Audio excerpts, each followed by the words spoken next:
Bueno, el día de hoy, como todos los martes, vamos a informar sobre el estado de salud en lo que se conoce como el pulso de la salud. Va a informar el doctor Alcocer, va a introducir, y el doctor Hugo López Gatell va a hacer también lo propio. Vamos a tener un informe de la Fundación Teletón, del apoyo que se está brindando, lo que se está haciendo de parte de esa fundación para ayudar a enfrentar la pandemia. Y también David León nos va a informar sobre el huracán, los efectos, todo lo que se hizo en Tamaulipas, en Coahuila, en Nuevo León, y cuál es la situación que prevalece. Entonces son los temas para el día de hoy. Vamos a empezar con el doctor Alcocer. Muy buenos días, me da gusto saludarlos nuevamente. Como se ha dicho por el señor presidente, hoy en el pulso de la salud, a 5 meses de conocerse el primer infectado mexicano por el SARS-CoV-2, presentaremos la actualización del informe técnico de la pandemia y como tema central vamos a llevar a cabo una presentación sobre la mortalidad de COVID. Ha dado un gran número, pero muy esperado, de fallecidos, con todo el sentimiento que ello significa. Hablar de los fallecidos, de las muertes, es en sí de las raíces del pueblo, decía el pueblo. Honrarlos, honrar a nuestros fallecidos en esta epidemia, es animar a los vivos, es ayudarles a todos ellos a prevenir realmente a cuidar su salud. Este es, como ya se mencionó, el objetivo de este día del mundo de la salud, y nos acompañará también la Fundación Teletón, en voz del licenciado Landero, que nos presentará la actualización de sus contribuciones en el apoyo de esta pandemia. Siendo así, le pido a Hugo López Gatell de intervenir. Con su permiso, presidente, buen día, secretario, canciller, coordinador general, colegas de la Fundación Teletón. Fernando, buenos días. Muy buenos días, tengan todas y todos ustedes. Vamos a enfocarnos al informe técnico con la actualización más reciente que presentamos ayer por la tarde, y como solemos hacer aquí en el Pulso de la Salud, vamos a identificar algunos de los temas de mayor importancia sobre lo que está ocurriendo con la epidemia. Y también vamos a comentar sobre uno de los elementos que ya está destacando el secretario de Salud, que es el tema de la mortalidad, qué la explica, por qué ha ocurrido y cuáles son los elementos de acción que se necesitan emprender para, más allá de COVID, tener un abordaje importante de esas causas raíz. Si me pasan la primera, aquí tenemos la síntesis en una gráfica en forma visual que destacábamos en los días recientes. En esta gráfica se muestran los casos confirmados en color ocre, los casos sospechosos en color amarillo. Recordar que estos casos sospechosos son personas que tienen la enfermedad, que tienen los síntomas de la enfermedad, se les ha tomado una muestra para diagnóstico por laboratorio y durante algunos días están en espera de ese resultado del laboratorio. Y finalmente, en el color morado, aquellas personas que teniendo la enfermedad fueron notificadas, identificadas, se les tomó la muestra, pero el resultado del laboratorio fue negativo. Son aproximadamente la mitad de quienes se detectan con enfermedad. Una de las señales importantes a destacar en esta diapositiva es que por 2 semanas consecutivas, la semana 28 y la 29, se ha tenido una disminución de la cantidad de casos que se registran al día. Esto ya es una tendencia razonablemente consistente. Tenemos 20 entidades federativas que todavía tienen incremento en el número diario de casos, pero hay 12 que ya tienen una disminución progresiva y las hemos ido aumentando. Hemos acumulado 44.022 personas que lamentablemente han perdido la vida y se han registrado 395.000 personas que se han confirmado. En la siguiente diapositiva vemos la estimación. Recordamos que la estimación es un mecanismo para anticiparnos al acontecer epidémico, dado que las personas que presentan la enfermedad sabemos qué porcentaje semana por semana y estado por estado van a ser probablemente confirmados, y por eso podemos saber que tenemos 435.862 personas que se estima tienen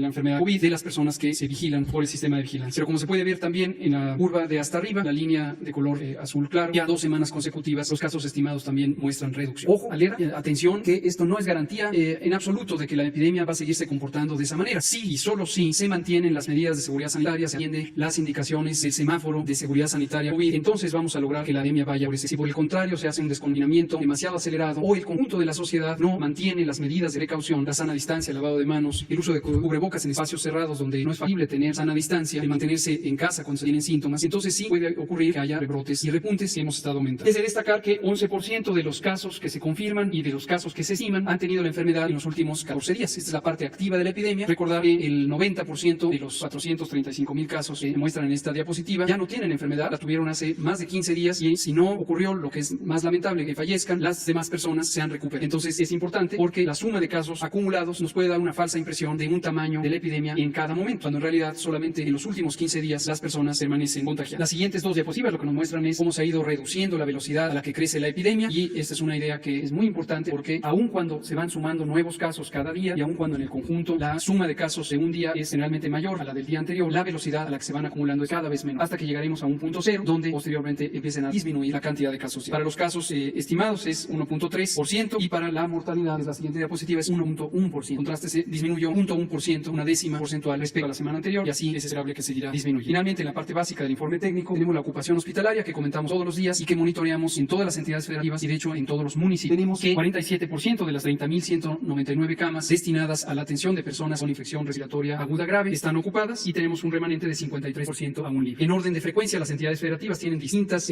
proporciones de ocupación y se muestran en la diapositiva. Nuevo León en este momento es la que tiene más ocupado su sistema de salud por personas que padecen COVID. Esto no es sorprendente porque Nuevo León está en este momento en la fase ascendente de la epidemia, entró más tarde que el resto de las entidades federativas, cerca de 5 semanas posterior a otras entidades. Sigue Tabasco, Coahuila, Veracruz y los estados que se muestran en la diapositiva. Y en la última podemos ver que 38% de las camas destinadas a personas críticamente enfermas, es decir, personas que necesitan ventilación mecánica, se encuentran ocupadas, con un 62% todavía disponible de las 9.936 camas que se han ido agregando. Y lo mismo Nuevo León, seguida de Tabasco, Puebla, Colima y Veracruz, es el orden de frecuencia de esta ocupación hospitalaria. Pero el segundo elemento que nos interesa dar a conocer, lo tomamos de la conferencia de prensa vespertina del jueves pasado, en donde nuestro colega el doctor Ruy López Ridaura, especialista en epidemiología nutricional, nos mostró en síntesis el impacto de las enfermedades crónicas, sobre todo cardiometabólicas, sobre la mortalidad COVID, para recordarnos la importancia de enormes epidemias de estas enfermedades que México tiene desde hace muchos años. Recordar que hace 4 o 5 años ya se había declarado formalmente a la diabetes y a la obesidad como emergencias epidemiológicas. Emergencias epidemiológicas fueron declaradas formalmente y lo que posiblemente quedó pendiente es las acciones necesarias para enfrentar estas epidemias. Hoy que tenemos la epidemia de COVID, y no solo en México, sino en el mundo entero, se ha podido documentar de manera muy consistente con métodos de análisis epidemiológico muy robustos que estas enfermedades, las cardiometabólicas, hipertensión, diabetes, obesidad y otras que a continuación mencionaré, están causando la mayor contribución de mortalidad por COVID. O sea, agrega una enfermedad emergente de carácter infeccioso sobre epidemias no infecciosas que ya existían en el mundo, y entonces los mayores estragos ocurren en ese segmento de la población que desafortunadamente padece estas condiciones crónicas. Y eso requiere de una atención dirigida, ya lo requería porque son un contribuyente muy importante de la mortalidad general, como lo veremos a continuación, pero nos lo pone de manifiesto el COVID. Justamente ayer en el Reino Unido, el gobierno del Reino Unido comentaba también sobre la intención de abordar frontalmente este problema de las enfermedades crónicas con distintas campañas que ayuden a modificar los hábitos alimentarios, porque también en el Reino Unido y varios otros países las enfermedades crónicas son una importante causa de mortalidad. Ahora, México es uno de los países del mundo entero que ha tenido las más importantes epidemias de sobrepeso, obesidad, diabetes, enfermedad cardiovascular en todo el mundo. Hemos sido por varios años ya sea el primero o el segundo de los países con las mayores prevalencias de obesidad y sobrepeso. Seguimos siendo el primer país en prevalencia de obesidad infantil, con 35% de los niños y adolescentes teniendo sobrepeso o bien obesidad. Primer país del mundo en la niñez y en la juventud. Regresando al tema de COVID y relacionándolo con esto, podemos ver en forma panorámica en esta diapositiva cuál es el lugar que ocupa México en comparación con otros países en términos de la mortalidad medida de la manera que debe medirse, que es por de acuerdo a la población. La mortalidad por 100.000 personas, México tiene 62.6% por 100.000 habitantes, comparado con otros países que se muestran ahí en la diapositiva. Esto es importante para poner en contexto cuál es la realidad mexicana. En todo momento las comparaciones tienen sus elementos a considerar, y obviamente en el caso de una enfermedad emergente tiene mucho que ver también con la velocidad a la que fueron ocurriendo las epidemias. Hemos destacado una y otra vez y hemos dado la evidencia correspondiente como fue crítico haber abordado esta epidemia de manera muy temprana con medidas masivas de mitigación que permitieron reducir la velocidad de los contagios. Y esto es el fenómeno que una y otra vez se ha mencionado de aplanamiento de la curva. Es una comparación de la curva que hubiéramos podido tener, una curva epidémica con una gran cantidad de casos por día. No la tuvimos porque hicimos acciones de mitigación muy tempranamente y hemos tenido una epidemia lenta, pero desde luego larga, porque es la consecuencia de reducir la velocidad de los contagios. En la siguiente diapositiva lo que vemos es qué lugar ocupamos en América, todo el continente, no solo América Latina, sino todo el continente, y ocupamos el quinto lugar en mortalidad con este 32.6 por 100.000 habitantes. La mortalidad en México contrasta con la de otros países vecinos. La siguiente. Ahora, regresando al punto de las causas de mortalidad, las causas que han propiciado la mortalidad, el impacto por COVID, es muy claro que tenemos una contribución importantísima de las enfermedades crónicas en el espectro de mortalidad. Dentro de las 10 primeras causas generales de muerte documentadas, por lo menos en los últimos 15 años, México tiene muy buenas estadísticas de mortalidad desde hace mucho tiempo, y la mortalidad, así como otras estadísticas vitales, las compila una autoridad independiente del gobierno, una autoridad autónoma, que es el Instituto Nacional de Geografía y Estadística. Y sabemos que desde hace al menos 12 años la enfermedad cardíaca, la diabetes y los tumores malignos ocupan los primeros lugares. De hecho, son en la estadística más reciente, 2018, los primeros lugares. Se muestra ahí 21% de enfermedad cardiovascular, 14% de diabetes y 12% de los tumores malignos. Estas tres enfermedades, a su vez, están relacionadas con hábitos de vida y con, de manera particular, hábitos alimentarios. Lo que comemos nos está causando una contribución importantísima de este panorama epidemiológico. Otras enfermedades crónicas aparecen ahí en el horizonte, y la número 8 es la neumonía e influenza, que es una enfermedad infecciosa, pero que contribuye importantemente también a la mortalidad general desde hace muchos años. Suele ser la séptima, la sexta, a veces la octava o la novena. Es de destacar también que esa influenza y neumonía, en parte, es la mortalidad directamente causada por las infecciones respiratorias agudas graves, y en parte es la contribución también de las enfermedades crónicas, porque el sustrato es el mismo. Los antecedentes de las personas que lamentablemente fallecen por influenza y neumonía todos los años es exactamente lo mismo: enfermedad cardiovascular, obesidad. La siguiente diapositiva lo que nos muestra es la proporción, el porcentaje de personas que han fallecido por COVID. Aquí hicimos el corte hasta el 23 de julio, fecha en que presentamos inicialmente esta información, y 73% de las personas tienen al menos una enfermedad, al menos una comorbilidad. ¿Cuáles son estas? En 67% son diabetes, hipertensión, obesidad o enfermedad cardiovascular, como las determinan. En la siguiente imagen lo que podemos ver es una comparación que nos permite saber la contribución de estas enfermedades. Cuando comparamos el porcentaje de personas que han fallecido y tienen una de estas enfermedades con el porcentaje de personas que no han fallecido pero fueron casos de COVID y tienen también estos padecimientos. Vean ustedes, hipertensión, 43% en quienes fallecieron, y 17% en quienes tuvieron COVID y no fallecían. Esto es también el caso de diabetes, 38 contra 17%, obesidad, 25 contra 18%, enfermedad renal crónica, 7 contra 2%, enfermedad pulmonar obstructiva crónica, es lo que quiere decir EPOC, 5 contra 2%, y la enfermedad cardiovascular, 5 contra 1%. Entonces, en general, es al menos un 45% de aumento en la proporción de personas que fallecen y puede ser hasta de 5 veces la diferencia porcentual entre unos y otros. La siguiente diapositiva nos muestra, ya incorporando la edad como un factor de riesgo, 86% de las personas que tienen un desenlace fatal por COVID tenían al menos un factor de riesgo. ¿Cuáles son estos? La edad misma, mayor de 60 años, pero en el caso mexicano es muy notorio que las enfermedades crónicas son el contribuyente principal, 76. En la siguiente imagen lo que vemos es algo que ya se conocía y que ha estado documentado, insisto, al menos por 12 años, pero la tendencia es desde hace más de 30 años. Y son obesidad y sobrepeso con 73%, hipertensión con 25% y diabetes con 14%. De la población mayor de 20 años tiene estos problemas de salud. Y en muchas situaciones vemos además una sobreposición. Las personas que tienen diabetes es más probable que sean hipertensas, quienes tienen hipertensión más probable que tengan obesidad, etcétera, etcétera. ¿Qué causa eso? Hemos dicho, por un lado, son los distintos estilos de vida. La actividad física es un elemento muy importante para lograr reducir, desde luego, el peso corporal y también la probabilidad de tener alguna de estas enfermedades. Pero no hay duda que el motor fundamental es la alimentación no saludable. Y es también muy importante destacar que la alimentación no es solo un acto voluntario, no es solo que decidamos comer frutas o verduras o comer algún otro producto. Depende mucho de lo que tenemos en acceso. Y el acceso tiene que ver con el costo de los productos, pero también con la oferta de los productos. ¿Qué hay en mi localidad? ¿Qué hay cerca de mi casa? ¿Qué hay cerca de mi trabajo? ¿Qué me encuentro al paso de todos los días? ¿Qué puede ser un producto que me lleve a la boca con el ánimo de alimentar? Y es muy claro en México, igual que en otros países, sobre todo los países que tienen las más grandes epidemias de obesidad, sobrepeso, diabetes, lo que encontramos al paso por mucho son productos no saludables. Y hemos destacado los productos industrializados, procesados y ultraprocesados, incluyendo los líquidos, las bebidas azucaradas, como uno de los más claros, consistentes y grandes contribuyentes a la alimentación no saludable. A veces se ha querido orientar esta conversación como si se tratara de una confrontación o como si se tratara de un ánimo de desprestigiar a un sector de la producción o de la economía. No se trata de eso. Esto es evidencia científica y es evidencia que el mundo entero ha reconocido. La Organización Mundial de la Salud desde hace más de 12 años ha hecho enfáticos llamados a cambiar los hábitos alimentarios y ha identificado a este grupo de productos. La OCDE ha hecho al menos 2 informes a lo largo de 10 años en donde destaca la contribución de la obesidad en el daño a la salud, en la reducción de la esperanza de vida y además en un impacto económico muy grande para los países. No se trata de confrontaciones, se trata de que desde una perspectiva de salud pública las cosas se tienen que identificar formalmente para poder actuar en pro de la salud. Es lo mismo que ocurrió hace más de 60 años con el tema del tabaco. El tabaco fue reconocido con base en muy robusta y consistente evidencia científica como un producto nocivo para la salud. Hoy pocos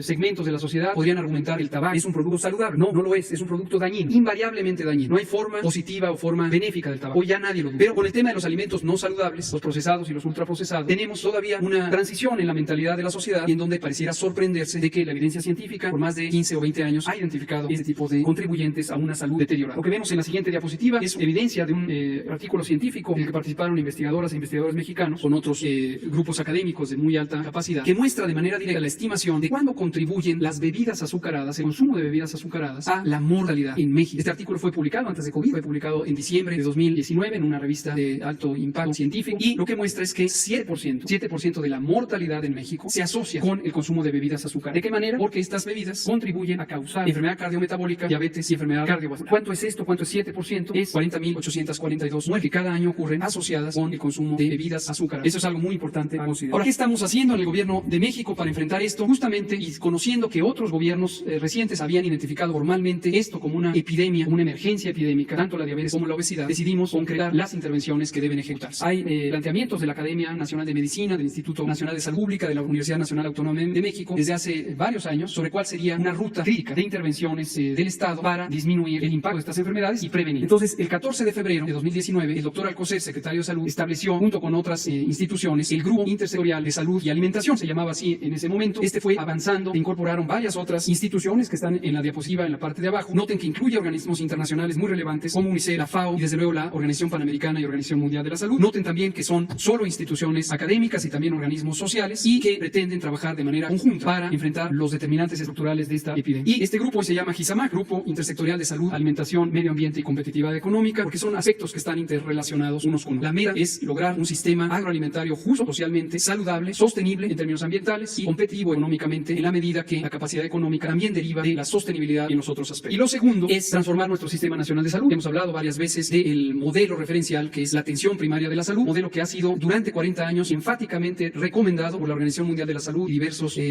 organismos tanto nacionales como internacionales de manera consecutiva. A lo largo de 40 años se ha enfatizado en esto. Y el 9 de abril del año pasado tuvimos aquí en México el privilegio de que se hiciera la presentación del informe sobre atención primaria de la salud, precisamente 40 años después de que empezó a señalarse con una visión contemporánea de cómo debería ser este sistema. Y en la última diapositiva quiero mostrarles ya intervenciones acciones concretas que están articuladas con base en esta visión de Estado sobre políticas de salud relacionadas con lo demás. La meta general es lograr una alimentación saludable, pero como enfatizamos, eso no depende solamente de persuadir a las personas que decidan tener otro modelo de alimentación, depende de transformar las condiciones que le permiten o no a las personas tener acceso al producto saludable. Y es de destacar la biodiversidad que tiene México, que brinda un potencial enorme para tener productos de alimentación autóctonos, que son muy ricos en sus características nutricionales y que podrían facilitar que en México tuviéramos en el lado una alimentación saludable a precios razonables y que nos permitieran cambiar nuestro modelo de alimentación. La primera de estas intervenciones fue la política de los etiquetados frontales de alimentos, los etiquetados claros, que empiezan ya formalmente el 1 de octubre en todos los productos procesados para alertar a los consumidores y consumidoras sobre el exceso de sal, el exceso de azúcar, el exceso de grasas y el exceso de calorías, que son los 4 componentes fundamentales que en exceso contribuyen con la mitad de la mortalidad en México. Muy buenos días a todos, permiso, señor presidente. Antes de iniciar con este informe, quiero reconocer a las distintas autoridades que hicieron posible todo esto. Sin la coordinación encabezada por la Secretaría de Relaciones Exteriores, a través de Juntos por la Salud, impulsada por la Oficina de la Presidencia, por el Instituto Mexicano del Seguro Social, por la Secretaría de Salud, por la Secretaría del Bienestar, y sin el trabajo armónico con la jefa de gobierno de la Ciudad de México y los gobernadores de los estados, estas acciones hubieran sido imposibles. Asisto allá representando a nuestros queridos miembros del Patronato de la Nación. El pasado 12 de mayo hicimos 4 compromisos y es el informe sobre estas 4 acciones. La primera, que es el ADN de la Fundación Teletón, es la atención a las personas con discapacidad, que es sin duda un compromiso de vida. Aquí la acción realizada, señor presidente, tuvo que ver con, ante el panorama de que muchos niños, muchos jóvenes con discapacidad iban a quedar sin un tratamiento, sin una rehabilitación, decidimos transformar todos los contenidos que requiere un niño con discapacidad en contenidos de telerehabilitación, de modo que ellos desde sus casas, habiendo empoderado a papás, mamás, a veces a los abuelos, pudieran seguir avanzando con sus terapias de rehabilitación. Pero esto además no solamente lo hicimos para los niños que normalmente atendemos, sino que lo hicimos de modo gratuito y abierto a todo el país para que cualquier persona con discapacidad pudiera tener acceso a los materiales. La respuesta fue extraordinaria, señor presidente. Más de 173,000 personas con discapacidad son hoy usuarios de este sistema de telerehabilitación. En segundo lugar, nos propusimos contribuir en la atención y orientación a la población en general sobre el COVID. Y aquí lo que hicimos también ante el escenario de cerrar los centros Teletón es que seleccionamos a 431 especialistas, los que colaboran diariamente en la Fundación Teletón, personas capacitadas para dar orientación médica en general, pero sobre todo para dar orientación de cómo vivir la pandemia, cómo vivir y enfrentar a COVID-19 desde la discapacidad, desde el autismo o desde el cáncer. Y afortunadamente hemos podido ayudar a un poco más de 4,500 personas que también reciben gratuitamente o han recibido gratuitamente esta orientación. En este mismo marco de atención y orientación firmamos un convenio de colaboración con el Consejo Nacional de Salud Mental, con la Comisión Nacional contra las Adicciones y los servicios de atención psiquiátrica de cara a la promoción siempre de los derechos de la persona. El tercer compromiso, el tercer ofrecimiento era justamente ese, el ofrecimiento de las instalaciones de la Fundación al gobierno federal y a los gobiernos estatales. 10 centros Teletón han realizado una reconversión hospitalaria. Enumeraré brevemente las acciones en cada. En primer lugar, el ITE de la Ciudad de México, en donde junto con el gobierno de la ciudad y el Instituto Mexicano del Seguro Social se colocaron 30 camas, en donde 152 pacientes COVID han sido atendidos. Bien, en el CRIT en Ciudad Nezahualcóyotl, de la mano del Instituto Mexicano del Seguro Social, rehabilitaron 30 camas, en donde 45 pacientes con COVID han atendido. En el CRIT del Estado de México hay disponibles, y este es un trabajo en el gobierno del Estado, 158 camas para pacientes no COVID. Están disponibles. En el CRIT Guerrero, junto con el gobierno del Estado, se colocaron 73 camas para pacientes COVID y para pacientes no COVID. En el CRIT Chihuahua, junto con el gobierno del Estado, se colocaron 20 camas, en donde se han atendido a 7 pacientes con COVID-19. En el CRIT de Coahuila, junto con el gobierno del Estado, se estableció una zona móvil de toma de prueba COVID, en donde 424 personas han sido atendidas y se colocaron también 55 camas para pacientes COVID-19. En el CRIT de Chiapas, junto con el gobierno del Estado, se hizo una reconversión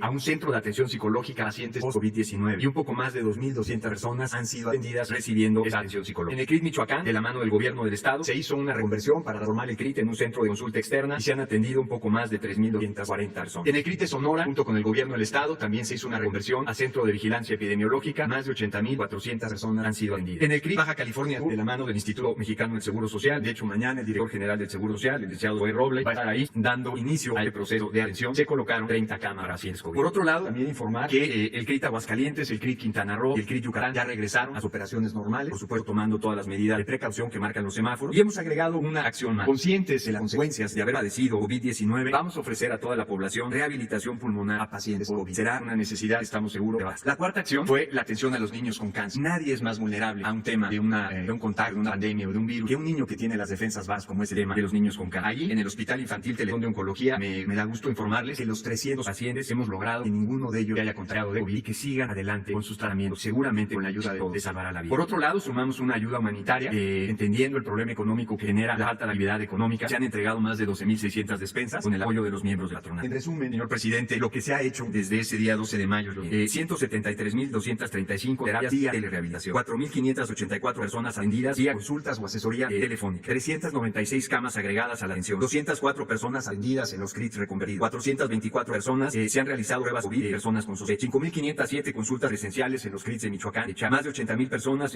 en seguimiento epidemiológico, 300 niños del Hospital Infantil Teletón de Oncología libres de cualquier contagio y un poco más de 12,676 personas recibieron una de. A final de cuentas, lo único importante y lo trascendente es cuántas personas hemos tenido la oportunidad de servir en estos momentos. Son 237,338 personas. Si pudiéramos ver un video que resume lo que acabo de mencionar.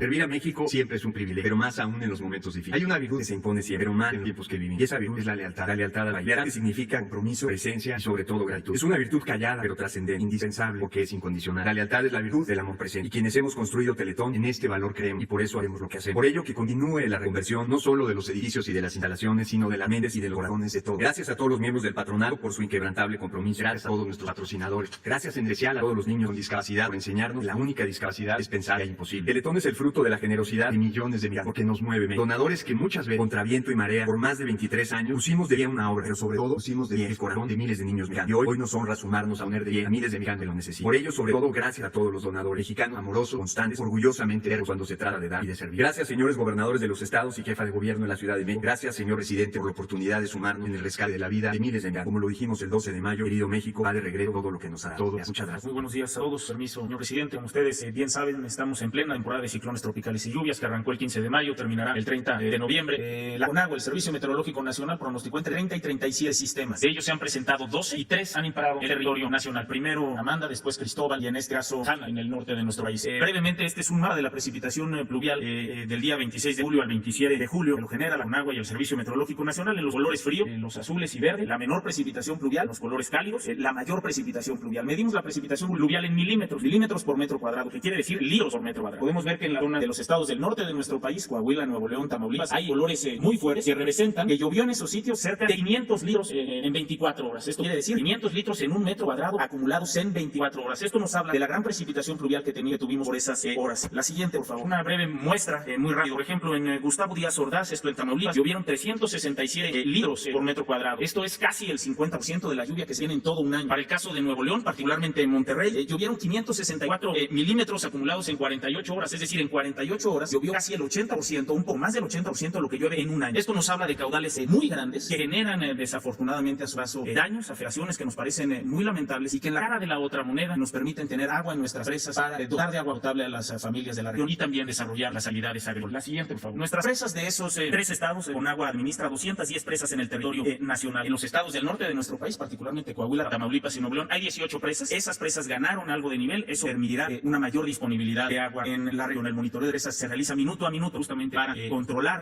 administrar esa agua, pero también administrar el riesgo que pudieran generarse. La siguiente, por favor. Lamentamos profundamente los daños que genera la lluvia y caudales de esta dimensión. En cuanto a colonias afectadas, 54 colonias con afectaciones de manera preliminar, 4 vías de comunicación afectadas con cierre parcial, 8 cierres totales carreteros, 6 deslizamientos de tierra, 339 personas al momento en 7 refugios temporales, 5 cauces desbordados, 1 hospital afectado que tuvimos la noche del sábado, que de inmediato las autoridades del sector salud, Sedena, Guardia Nacional y CONAGUA nos ayudaron a restablecer las condiciones. 87 personas rescatadas, 769 personas evacuadas, desafortunadamente, y estamos dándonos a la tarea de localizarlas, 4 personas desaparecidas, nos duele mucho reportar 3 personas fallecidas y más de 320 afectaciones a la infraestructura pública. La siguiente, frente a este riesgo, frente a estos grandes caudales de lluvia, nuestros extraordinarios servidores públicos en coordinación con los gobiernos municipales, los gobiernos estatales, grupos de voluntarios, aquí el extraordinario despliegue de nuestro gran plan DN3E de la Secretaría de la Defensa Nacional. La siguiente, por favor, el despliegue de nuestro plan Marina. La siguiente, el despliegue del plan de la Guardia Nacional. La Guardia Nacional tiene un plan plan de apoyo a la población que se está desplegando también en el territorio para atender a las familias. La siguiente, nuestros compañeros de CONAGUA con sus brigadas de atención, sus CRAES y sus IAES en el territorio para lograr desalojar el agua de las zonas inundadas y restablecer el servicio de agua potable, y nuestros compañeros electricistas que tienen un extraordinario desempeño para restablecer infraestructura y el servicio en la energía eléctrica. Más de 12,000 efectivos de todas estas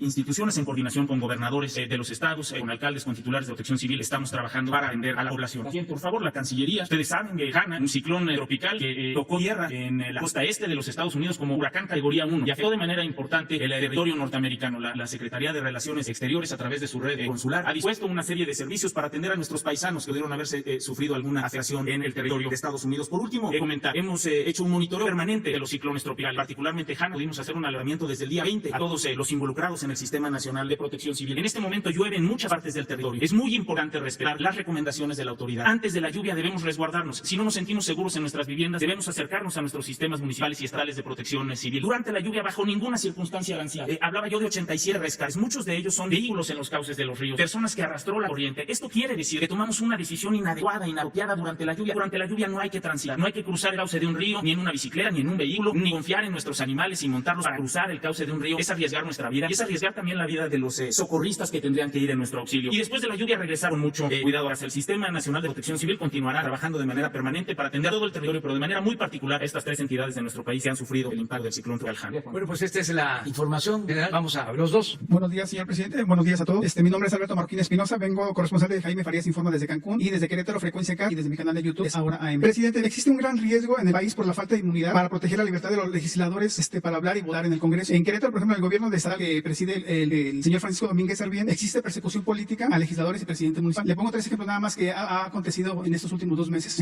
A pesar de contar con fuero, el diputado federal Jorge Luis Montes Nieves ha sido objeto de esta persecución. Incluso fue detenido y teniendo fuero, ¿no? Fue detenido por la policía estatal en el municipio de Ezequiel Montes. 2 veces lo han detenido por defender los derechos de otras personas que él ha intercedido por ellos, ¿no? Aún así lo han detenido, a pesar de que se ha comprobado que él se ha manifestado que es diputado federal, y aún así existe esa persecución. Y en el caso, por ejemplo, también la diputada local Paloma Arce Islas de Morena también ha sido objeto de esta persecución ahí en Querétaro, porque también se le ha denunciado por anticipado de campaña, siendo que realmente el gobierno estatal de Querétaro se ha dado mucha difusión y se ha repartido muchas despensas a nombre del municipio, incluso con nombre de funcionarios estatales, ¿no? También otro caso que ha sido muy grave ha sido el caso de la presidenta municipal de Ezequiel Montes, Elvia Montes, misma que también intentaron la policía estatal del estado tomar la policía de ahí, y obviamente violando todos los derechos y garantías del municipio, ¿no? Que debe ser autónomo. Eso es lo que ha estado ocurriendo en Querétaro. Y aquí la pregunta es, presidente, sobre todo en el caso de Querétaro, desde noviembre de 2016 ya no hay fuero constitucional para los diputados y funcionarios estatales. Y usted siempre ha promovido la parte de que no tengan fuero, pero se dan ese tipo de casos en algunos estados del país porque no hay fuero, pues hay mucho hostigamiento. Y actualmente en el Congreso Federal está la iniciativa para que se les quite el fuero a todos los legisladores federales. Y aquí la pregunta es que si considera usted eliminar o bajar la propuesta de que se les quite el fuero a los legisladores federales para evitar ese tipo de situaciones en el país. Esa sería la primera pregunta. La segunda pregunta, presidente, también la promoción turística en el país se ha visto afectada enormemente, y se desapareció el Consejo de Promoción Turística en México. Y hoy los estados turísticos que requieren de este apoyo de una institución como esa que se desapareció, ¿no consideraría usted volver a retomar este Consejo de Promoción Turística con otro nombre, con otro contexto, pero darle ese empuje? A veces les hace falta a los estados porque están como que trabajando ellos solitos en esta parte del fomento del turismo hoy en día que estamos con la pandemia de una forma muy grave, ¿no? Sería todo, presidente. Mire, acerca de la hostilidad, persecución a funcionarios, en este caso legisladores, existe la instancia adecuada para presentar denuncias, es la Fiscalía Federal de la República, la Fiscalía Estatal, y tienen fuero federal, sigue vigente. Ya el hecho de que tú estés aquí haciendo esta denuncia creo que ayuda para que las autoridades, si es real lo planteando, te moderen y garantiza todas las libertades.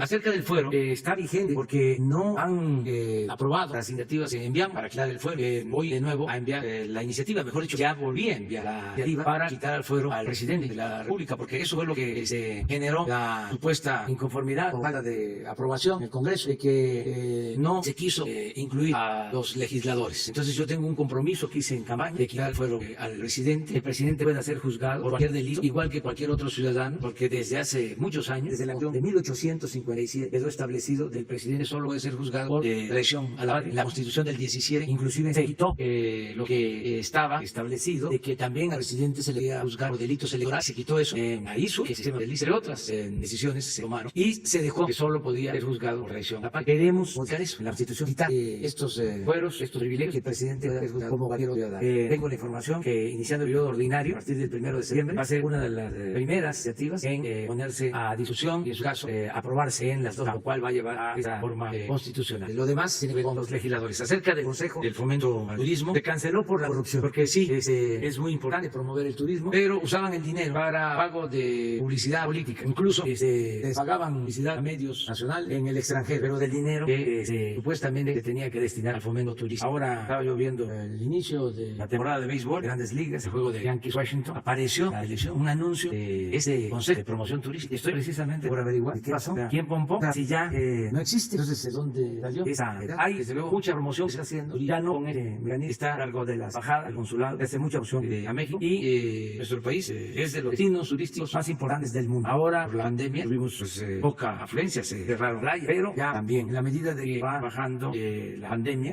se está empezando a incrementar la vida turística, y eso lo vamos a seguir haciendo, va a seguir viendo la moción. Hola, presidente, varias preguntas. Primero, ¿qué mensaje les manda a aquellas personas que la verdad no le están pasando bien después del paso de Hanna en Coahuila, León, en Tamaulipas? Y también si ya hay alguna intención de los gobernadores o algún gobernador ya ha solicitado alguna declaratoria de emergencia, por lo menos ha hecho el anuncio. Si ustedes tienen algún reporte, que ahorita les sigo preguntando. Sí, hemos estado pendientes desde el inicio de esa tormenta, desde que entró el Golfo de México por Texas, hemos estado dando seguimiento. David León se trasladó a Coahuila, estuvo por allá en una gira, y echó a andar el Plan Marina. Estamos apoyando, ayudando. Fue muy fuerte esta tormenta. Afortunadamente fueron pocos los daños, de luego es lamentable, ha perdido la vida 3 personas, mujeres, pero daños materiales no fueron muchos, a pesar de que fue, repito, muy fuerte, muy intensa la tormenta. No sé si puedes agregar algo. Irving, muy buenos días. Recordar que la solicitud declaratoria para poder realizar recursos del Fonden, se libera previa solicitud de los gobernadores y dictaminación de un ente técnico muy rápido para transparentar que solo se declare en emergencia y en desastre aquello que lo amerite. En segundo lugar, en este momento todos estamos atendiendo, todos los integrantes del sistema. A la noche de ayer no teníamos todavía solicitud de los gobernadores de declaratorias, y recordar que muchas veces no es inmediata la solicitud, porque los gobiernos estatales tienen sus sistemas estatales de protección civil, atendemos todos juntos. Cuando identifican que requieren un apoyo extraordinario de este instrumento de planeación financiera, es el Fonden, hacen su solicitud. Por supuesto, nos estamos abiertos a colaborar, toda la dirección a servir con ese instrumento que se tiene, pero al momento no se han recibido solicitudes de declaratoria. Esto no quiere decir que no se atienda la solicitud de declaratoria, no, a diferencia, por ejemplo, de otros países donde se tiene que declarar una emergencia para que el gobierno federal actúe. En nuestro país actúa de inmediato, sin declaratoria. Incluso nuestros hermanos soldados, nuestros hermanos marinos dejan lo que estén haciendo para llevar al marino en este caso también de la Guardia Nacional. Presidente, una pregunta más. Ayer el INEGI sacó una encuesta telefónica en torno al uso del cubrebocas. La mayoría de las personas que usan cubreboca o mascarilla están aquí en la capital del país, y no así en algunos estados donde permanecen estos repuntes o estos contagios de COVID-19. ¿Usted haría un llamado a la ciudadanía a que ya utilice el cubrebocas, o como lo ha mencionado en conferencias pasadas, pues es un ejercicio de libertad? Yo tengo mi consejero para este tema y para todo lo que tiene que ver con la pandemia. Aquí Ándale, ya soy el consejero. Con mucho gusto. Mucho se ha inquietado algunos segmentos de la población sobre este tema del cubrebocas. La imagen que está en pantalla es la más reciente declaración del director general de la Organización Mundial de la Salud, el doctor Tedros Ghebreyesus, y esto que está en el texto es la postura que ha tenido el gobierno de México, y es la que le hemos recomendado al presidente a lo largo de la pandemia. Periódicamente revisamos la información científica en torno al tema de cubrebocas, y en un resumen podemos decir lo siguiente, que lo hemos dicho muchas veces, pero con mucho gusto lo volvemos a comentar. El cubrebocas es un dispositivo mecánico, es un fragmento de tela o cualquier otro material textil que fue diseñado hace muchos años para impedir el traslado de partículas líquidas potencialmente cargadas de algún agente infeccioso desde la boca y la nariz de alguien hacia el campo quirúrgico. Ese es su uso original. Cuando un cirujano o cirujana está operando, el campo quirúrgico es el espacio del cuerpo humano de la persona enferma, que generalmente es un espacio libre de agentes infecciosos. El equipo quirúrgico, la cirujana y demás miembros del equipo utilizan el cubreboca para evitar al respirar, al estornudar, si es que tuvieran un acceso de estornudo, contaminar el interior de una persona. Ese es su uso más conocido. En el resto de la atención de la salud se usa en muchísimas instancias el tener un cubrebocas con el propósito de evitar que de una persona que utilice el cubrebocas se propaguen agentes infecciosos. Cuando el cubrebocas se considera como un elemento que podría ayudar a interferir con la transmisión de estos agentes infecciosos, cualquiera que este sea, en caso desde luego hablamos del COVID o del virus que lo causa, el virus SARS-CoV-2, se pensaría, y es lógico pensar, que si las personas que tienen el virus durante un periodo lo usan, van a impedir el paso del virus a través de las partículas líquidas, gotas, gotículas, aerosoles, a otras personas. Eso tiene poca discusión, no hay controversia. Es un elemento que puede ser de gran utilidad. Ahora, dos elementos muy importantes tener en mente y que explican por qué la Organización Mundial de la Salud y muchas agencias de salud pública del mundo, igual que el gobierno de México, tenemos algunos elementos adicionales que considerar y los consideran. Número uno, el cubrebocas no es una barrera suficientemente eficaz, tampoco efectiva, ahorita voy a hablar de la diferencia de estos dos elementos, para impedir que una persona que no se quiere contagiar sea contagiada, excepto que sea el cubrebocas apropiado. En una guía de control de infecciones, de la que hemos sacado dos versiones, y la primera de ellas fue publicada al inicio de la epidemia, en primeras semanas de marzo, dejamos muy claro que para que el cubrebocas pudiera ayudar de manera importante a evitar ser contagiado, tendría que ser un cubrebocas de 3 capas, un tricapa, pero aún así no evita que a través de los ojos se pueda ingresar el virus SARS-CoV. Tendría que usarse una mascarilla, unos gogles, o posiblemente estas mascarillas de acrílico. Las gafas convencionales que usamos, quienes tenemos un trastorno de refracción, no son tampoco un mecanismo de protección. Entonces, ¿por qué es importante esto? Porque la falsa sensación de seguridad, le llamamos falsa, cuando no corresponde con la realidad de protección, podría tener como consecuencia que personas se confiaran en ese sesgo y dejaran de ser cuidadosas de los demás mecanismos de protección. Y regreso a lo que ayer, tan solo ayer, volvió a decir el doctor Pedro Rebellesus, y que está en su pantalla, con esta reflexión que dice: no podría ser más claro en poner énfasis en que el cubrebocas, junto con otras medidas, es como puede ser, no por sí mismo. Pero en una sola palabra. Déjenme nomás decirle la última. Sí, pero lo ha estado diciendo periódicamente. El otro elemento, y lo dijo ayer, este efectivamente es de fechas previas, lo volvió a decir ayer, lo ha dicho muchas veces, lo hemos dicho nosotros. Entonces, no hay ninguna resistencia al cubrebocas. Es muy importante que en la conciencia del público no se confunda, como si hubiera bandos, los favorecedores del cubrebocas, los enemigos del cubrebocas. Nos hacía un poco nos daba curiosidad hace unas pocas semanas un periódico, Circulación Nacional, que ponía fotos de mandatarias y mandatarios del mundo y parecía compararlo en términos de una medida, desde luego una vez más, mal utilizada sobre el número de personas fallecidas en cada país, sin considerar el tamaño poblacional y todo lo que hemos dicho. Y los ponía como si fueran dos bandos, como si el cubrebocas fuera una bandera. Pensarlo así es una distracción, es una confusión. No se trata de bando. Entonces, el otro elemento muy importante, y que es la diferencia entre los estudios experimentales que podrían demostrar que el cubrebocas efectivamente interfiere con la salida del virus, pero ya dijimos, de menor utilidad es como protección, a menos que sea un cubrebocas rica o superior infiltrado. El otro elemento es cómo se usa. No es lo mismo tener un equipo quirúrgico, un grupo humano que ha sido entrenado desde que estudia medicina o enfermería u otras profesiones de la salud para usarlo. Y entonces, en el entrenamiento, uno se forma para estar consciente que durante un periodo de tiempo debe cuidar el cubrebocas, no se debe tocar la cara, no lo debe mover. Y una cirugía, por larga que sea, en promedio duran 2 horas. Hay cirugías muy largas, por supuesto, pero 2 horas, 3 horas. Durante ese tiempo, el equipo quirúrgico sabe que no se puede tocar la cara. Y aún así, a veces ocurre un accidente, y entonces el cirujano va operando y de repente tocó la cara. Y parte del equipo quirúrgico vigila si ocurre un accidente como ese y le dice: doctora, le tocó la cara. Doctor, tiene que cambiarse de guante. Y ocurre, es algo que sabemos que ocurre. Si consideramos que el uso de cubrebocas ahora no es en una situación como esa, sino es en la vida diaria, tendríamos que pensar que la gran mayoría de las personas pueden resistir largo tiempo con el cubrebocas. Y es muy poco probable que eso ocurra, porque el cubrebocas usado en la vida diaria nos va a llevar, lo pueden ver, salgan a la calle y véanlo, a que nos cansemos de él, nos da comezón, nos arde, nos acalora, y al rato lo traemos de gargantilla, lo traemos de sombrero, no lo quitamos, está colgando de una oreja, lo tocamos, y eso ya es inadecuado y le quita su utilidad, o le resta significativamente su utilidad. Entonces, por eso, en concreto, la recomendación que damos, la repetimos nuevamente, es: el cubrebocas es un auxiliar, es un complemento, junto con la sana distancia, lavarse las manos, quedarse en casa si tienen síntomas, proteger el estornudo. Por ejemplo, no por tener cubrebocas puede usar las manos para proteger el estornudo, o no usar nada. Con cubrebocas, protejo mi estornudo. Y por eso la recomendación es usarlo en los espacios cerrados donde no puedo hacer eso. El transporte público,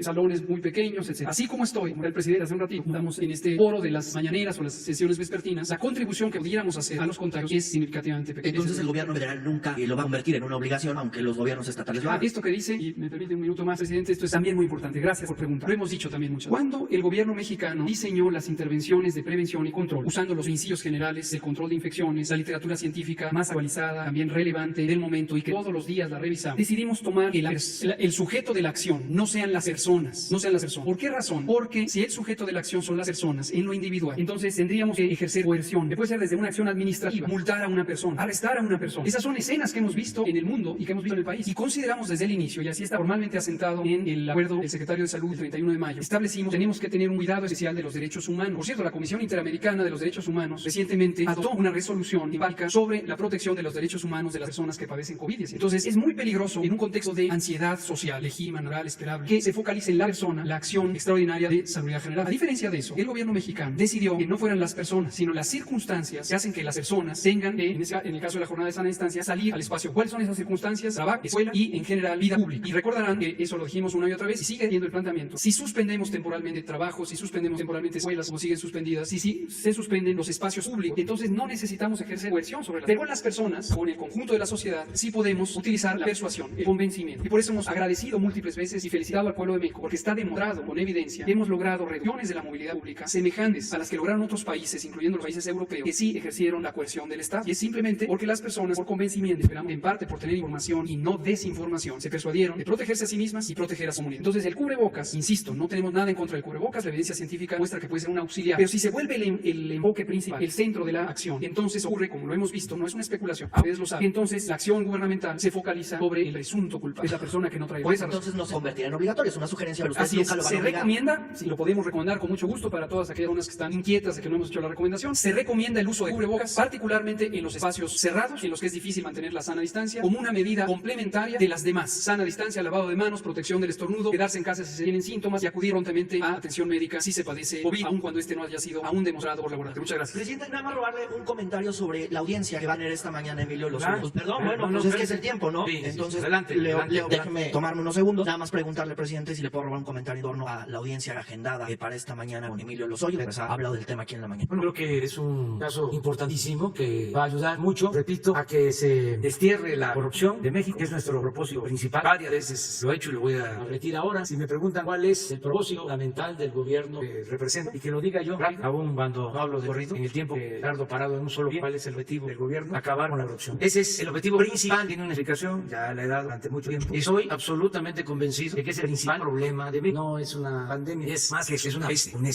Pero aquí no es para evitar, poco a poco. Permíteme. Entonces es muy importante, muy importante, que se le dé seguimiento al caso del señor Lozoya, que todos los mexicanos nos informemos, que busquemos la manera de informar, porque como involucra a la llamada sociedad política, puede haber la intención de que pase de noche este asunto, de no informar lo suficiente. Entonces el llamado es a que estemos muy pendientes de todo el juicio, que no sea un asunto nada más de tribunales judiciales, que sea un asunto de un tribunal ciudadano popular, para que todos conozcamos cuál era el modus operandi de los delincuentes de cuello blanco, cómo sobornaban, cómo había lo que se llama coloquialmente la entrega de moches, pero para que se entienda mejor, con la idea de que se sepa bien cómo se entregaban estas mordidas, se suele decir agarradas, pero la gente sabe más de mordidas. Sin embargo, no tenían acostumbrados a hablar de mordidas con referencia a lo que se le entregaba a un funcionario público menor, a un agente de tránsito, como esa era la mordida.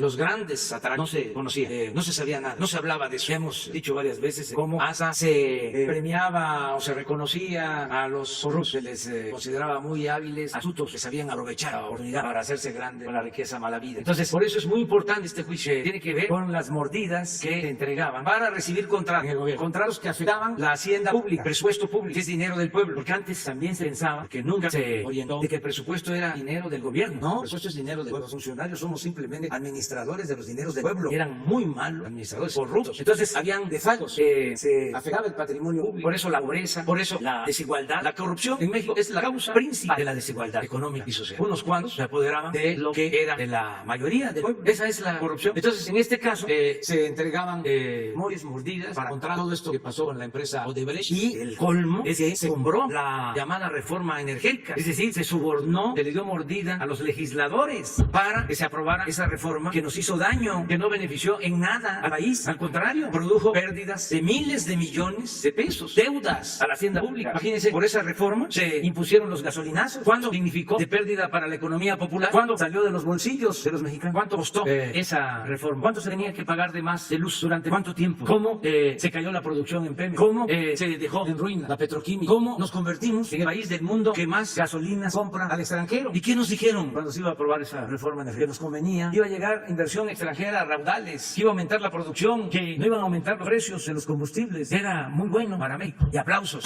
todos aplaudiendo, al mismo tiempo que estaban entregando dinero, sobornando a quienes iban a aprobar la reforma. Entonces es importante, les diría, un parteaguas, es un antes y un después. Este juicio va a ayudar mucho a que se conozca cómo lo hicieron, de dónde salió el dinero, y por qué nos importa a nosotros. Bueno, primero, para que no se repita nunca más esta corrupción. Y lo segundo, que nos importa también, es ver qué podemos recuperar de lo robado, lo más que se pueda. Ya hay un ofrecimiento de que por el sobreprecio que pagaron en la compra de la planta de fertilizante, el nuevo dueño hacer devolver $200 millones. Y hay otras posibilidades de obtener recursos. ¿Cómo le hacen en Estados Unidos? A ver, habla, ayuda, forma, con los testigos protegidos, puede tener una reducción de pena, y al tener toda la información, los bienes que se recuperan. Nosotros nos dejan sin nada, porque se van a Estados Unidos, los agarran allá, y allá se queda el dinero, que es de México. Ahora el secretario de Relaciones Exteriores está haciendo un trabajo para que se recupere el dinero que se llevan de México, porque se habla de un exgobernador llegó a tener no sé cuántas propiedades en Estados Unidos y se queda allá el dinero. Entonces nosotros estamos ya viendo esto y vamos a solicitar también que haya extradición, que haya equidad, así como van para allá, que vengan y que sean también juzgados aquí en nuestro país. Eso también lo estamos viendo. En fin, es muy interesante, y qué bien que me haces la pregunta. Ya me llevé yo más preguntas y a veces estaban cuestionando. A ver allá. Gracias, presidente. Buenos días. Hace un año, el 18 de julio, usted puso en duda el destino de los $205 millones que Calderón le decomisó al chino Shen Yigong. En este número reciente del semanario Proceso, un reportaje de mi autoría sustentado con documentos de la Secretaría de Salud en cabeza el doctor Alcocer, refieren que ustedes no encontraron ninguna evidencia de lo que Calderón sostiene, de que se construyeron 335 centros nacionales Nueva Vida para atender a los adictos a las drogas. No hay registro, no hubo ninguna adjudicación, no hubo ningún funcionario que pagara, no hay domicilios, no hay ningún centro nacional Nueva Vida que se haya construido, de acuerdo al documento que se envió por la Secretaría de Salud y que consta en la revista Proceso en este número. ¿Qué procede? La Secretaría de Administración Pública, la Unidad de Inteligencia Financiera, ya se dejó la duda, presidente, usted lo puso en el juicio hace un año, y ahí está este reportaje en donde no hay evidencia de esa construcción de esos centros nacionales Nueva Vida. Tengo información circunstancial, pero creo que es muy importante que esto se ventile públicamente. Circunstancialmente, en 2009, 10, 8, 9, 10 y 11, yo fui director general adjunto de epidemiología, coordinaba el Sistema Nacional de Vigilancia Epidemiológica, que es un hecho conocido, y en esos años, no me acuerdo exactamente cuál, fue cuando ocurrió lo del decomiso de ese dinero, y la persona que era titular de la hoy Comisión Nacional contra las Adicciones, en ese momento se llamaba Centro Nacional contra las Adicciones, fue un muy respetado y querido colega, en paz descanse, el doctor Rodríguez Ajenjo, Carlos Rodríguez Ajenjo, y conozco que efectivamente se construyeron los centros Nueva Vida que se han hecho mención. Esa es la evidencia circunstancial o narrativa que conozco, y no tengo duda que el doctor Rodríguez Ajenjo fue una persona absolutamente íntegra y profesional. Además, contribuyó con una perspectiva social muy importante al enfoque de la prevención de adicción. Lo que permanece como una inquietud, y eso no tiene nada que ver con la persona titular de esta unidad de prevención de adicciones, sino con un tema de la construcción de infraestructura. Estos centros Nueva Vida no se construyeron de la nada. En su enorme mayoría, lo que se hicieron fueron remodelaciones y reparaciones de los centros de salud ya existentes para destinarlos a ser centros Nueva Vida. Hoy existen en operación. Por cierto, un reto grande que tenemos es no hay suficientes unidades, y no todas las unidades, de hecho, una proporción pequeña que fueron en su momento reorientadas, fueron dotadas de equipamiento o personal, sobre todo, para ir con esta tarea. Entonces, es lo que conocemos, y justamente se está buscando evidencia sobre los contratos de construcción y remodelación, sobre quién autorizó los permisos de construcción, cuánto costó las remodelaciones, etc. Eso es lo que conozco. Si me permite un poquito, doctor Gatell, el documento es muy claro, viene de la Secretaría de Salud, ahí está con número de folio, se le solicitó que nos dijeran si ese dinero de Shenli Yegon fue utilizado para construir los centros nacionales Nueva Vida, y no hay ninguna evidencia al respecto. Y se construyeron, no se construyeron con ese dinero, no se construyeron, se remodelaron, es lo que usted está diciendo también. Justo, exactamente, coincido en esa perspectiva, y no es desafortunadamente el único caso en donde hemos buscado evidencias documentales del proceder en administraciones previas y no se encuentran los correspondientes archivos. Tampoco le consta entonces que se haya usado ese... Así es, por eso digo, claro, y lo voy a decir como todas las demás cosas con toda tranquilidad, lo que conozco como una evidencia circunstancial, narrativa. Tuve ese privilegio de convivir con el doctor Rodríguez Ajenjo, como menciono, y dejo absolutamente claro que él no tuvo que ver nada con eso, porque no estaba en sus atribuciones, y toda la área administrativa a la que correspondió en su momento el definir y decidir el uso de los recursos y potencialmente su aplicación para construcción o remodelación de centros de salud, es donde hemos buscado información sin encontrarla. Quedó pendiente y ayer. Buenos días, presidente. Muchas gracias. Lo que le preguntaba yo ayer acerca de por qué fue que se canceló el contrato que se había otorgado para la instalación de cajeros automáticos del Banco de Bienestar, y si fue porque encontraron alguna irregularidad. No tengo la información completa, pero sí vamos a informar cuál fue el motivo de la cancelación. No estamos vendiendo nada irregular. Todo lo que indica que no hay una transparente, que hubo influyentismo o se presume que hubo influyentismo, se revisa todo. El gobierno es grande, tiene muchas áreas, pero siempre nos enteramos, estamos muy pendientes. Hay que ver cuál fue el motivo y se informa sobre la cancelación de este contrato. Presidente, y si me permite otra pregunta acerca del caso de Lozoya, quería preguntarle qué opina que la administración pasada intentó archivar la investigación en contra de Lozoya. Bueno, yo tengo otra información. Presentaron en la administración pasada una denuncia, creo que hicieron de Hacienda y también de la administración pasada, pero no se le dio curso. Inclusive hasta la misma Comisión de la Transparencia habló de no se podía dar a conocer el expediente, pero están vigentes las denuncias que se hicieron en la pasada administración. Esa es la información que yo tengo. 2 denuncias sobre el caso de Odebrecht. Era tanto el escándalo que se tuvo que proceder a la pasada. Si existen las denuncias, sería cosa de preguntar a la Fiscalía, pero son denuncias hechas en la pasada administración. Desde luego no se dio el seguimiento ni hubo resultados.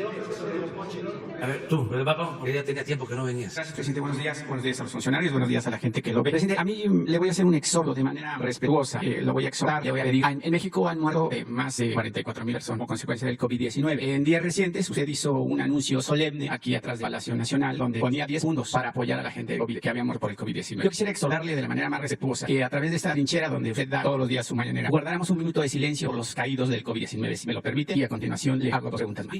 Gracias, presidente. Le voy a preguntar, es con el tema de la corrupción, los moches precisamente, y otro tema sobre un abuso de despidos de trabajadores en el estado de Hidalgo. Presidente, durante el gobierno de Enrique Peña Nieto y siendo secretario de Hacienda, Luis Videgaray, la empresa Suelo Petrol S.A. con sede en Hong Kong transfirió a la empresa mexicana Scarra, al grupo comercializador S.A. de CB, un crédito por 45 millones de dólares americanos. Ese dinero, presidente, sería destinado para el desarrollo de diferentes proyectos productivos en Temisco, estado de Morelos, donde se crearían cientos de empleos directos y otros más de forma indirecta. Esos 45 millones de dólares, presidente, están en la cuenta bancaria 65-5033-2375-8 del Banco Santander S.A., Grupo Financiero Santander, con sede en la ciudad de Monterrey, Nuevo León. No han sido entregados a la empresa ya mencionada. ¿Por qué cree? Porque simple y sencillamente el señor Videgaray, exsecretario de Hacienda, pidió se congelara ese dinero, no porque fuera procedencia ilícita, no, sino sino porque quería cobrar moches tajada no solo de esa empresa, sino de otras 30 más. El pasado 17 de septiembre del 2019, los ejecutivos del Banco de Origen Español que trabajan en México acordaron entregar ese dinero, así como la de otros empresarios que padecieron la corrupción de Enrique Peña Nieto y su secretario de Hacienda, Luis Videgaray Caso, también ex secretario de Relaciones Exteriores. Lo grave de este, presidente, es que los dueños de esta empresa y otras 30 más, como ya lo dije, confirman, sostienen que Luis Videgaray Caso pedía para que se descongelara o se desbloquearan esos millones de dólares por cada cuenta, nada más y nada menos que el 25% del total de cada cuenta, es decir, casi 12 millones de dólares de moche solamente de los 45 millones de la empresa ya mencionada. Presidente, estos empresarios que están comprometidos con el desarrollo de México y que siguen con la intención de invertir su dinero para generar empleos en nuestro país y de solicitar que intervenga usted para que desbloqueen sus dineros, pero sin moche. Y de paso, el Banco Español Santander ya no se presta a enjuagues de corrupción como el caso. Lo que dicen estos empresarios, presidente,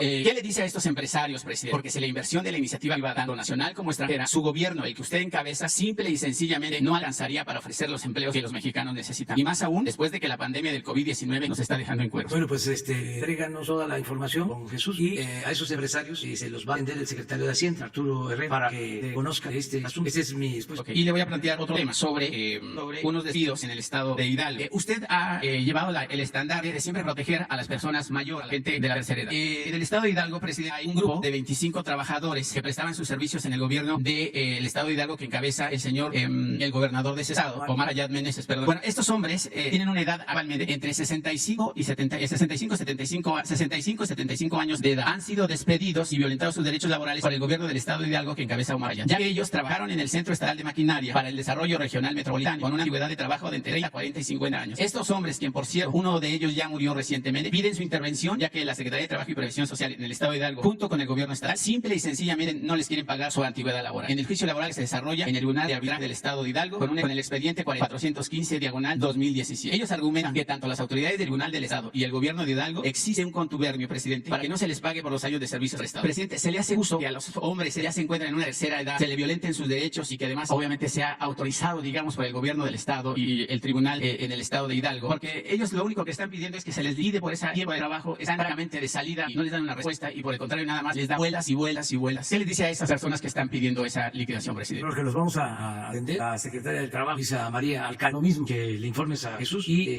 que los reciba la secretaria del Trabajo para orientarlos y ayudarlos en lo que estás planteando. Muy bien, nos vamos a ir ya, mañana nos vemos. Queda pendiente. Ahora sí hacemos una lista. 1, 2, 3, 4, 5 y 6, 7 ya mañana.